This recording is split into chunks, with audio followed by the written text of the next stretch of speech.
விவசாயி, mechanic, engineer, இப்படி அப்பாக்கள் யாரா இருந்தாலும் அவங்க கனவெல்லாம் அவங்க பசங்களுக்கு ஒரு best college. AAA College of Engineering and Technology, Sivakasi, Council Code 4680. 21st rank in Anna University, National Board of Accreditation, NAC with A-grade ISO certified institution. தெங்கொடிகளும் காங்கிரஸ் கொடிகளும் பறந்து கொண்டிருந்த கேரளாவிலிருந்து முதல் முறையாக பாஜகவின் மக்கள் பிரதிநிதியாக மக்களவைக்கு சென்றுள்ளார் சுரேஷ் கோபி. இணை அமைச்சராகவும் பதவியேற்றுள்ள அவர் தனது பதவி குறித்து கூறிய கருத்துகள் குழப்பத்தை ஏற்படுத்தியுள்ளது. கேரளா என்றாலே கம்யூனிஸ்டும் காங்கிரசும் தான் என்ற நிலை முதல் முறையாக மாறியுள்ளது.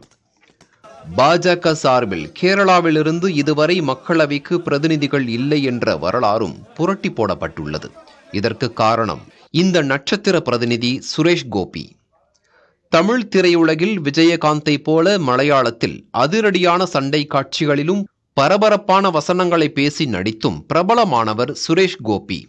தமிழ், தெலுங்கு, ஹிந்தி, கன்னடம் என 250க்கும் அதிகமான திரைப்படங்களில் நடித்துள்ளார். திரையுலகில் முத்திரை பதித்ததைப் போல அரசியலிலும் கோலோச்சும் ஆசை வந்தது சுரேஷ் கோபிக்கு. 2016ஆம் ஆண்டில் பாஜகவில் இணைந்தார். அரசியல் வாழ்வில் இவருக்கு முதலில் கிடைத்தது கசப்பான தோல்விகள்தான். 2019ஆம் ஆண்டு மக்களவை தேர்தலில் திருச்சூரில் போட்டியிட்ட சுரேஷ் கோபி காங்கிரஸ் வேட்பாளர் பார்த்திபனிடம் வெற்றியை பறிகொடுத்தார்.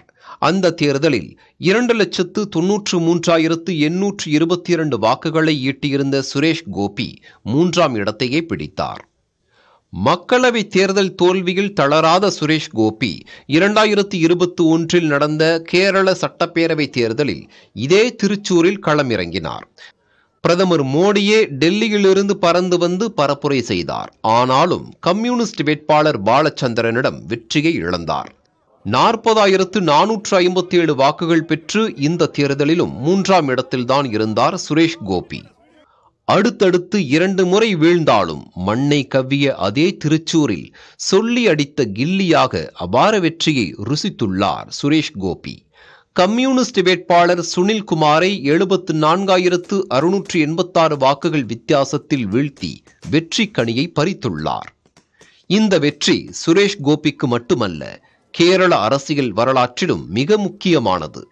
கேரளாவிலிருந்து பாஜக சார்பில் டெல்லி செல்லும் முதல் மக்கள் பிரதிநிதி என்பது இவரது பெருமை. இது மட்டுமல்ல, மோடி தலைமையிலான அமைச்சரவையிலும் Suresh Gopi இடம்பெற்றுள்ளார். Suresh Gopi, do swear in the name of God that I will bear true faith and allegiance to the Constitution of India as by law established. மத்திய இணை அமைச்சராக பதவியேற்ற இரவிலேயே மலையாள ஊடகங்களுக்கு சுரேஷ் கோபி அளித்த பேட்டி சலசலப்பை ஏற்படுத்தியது.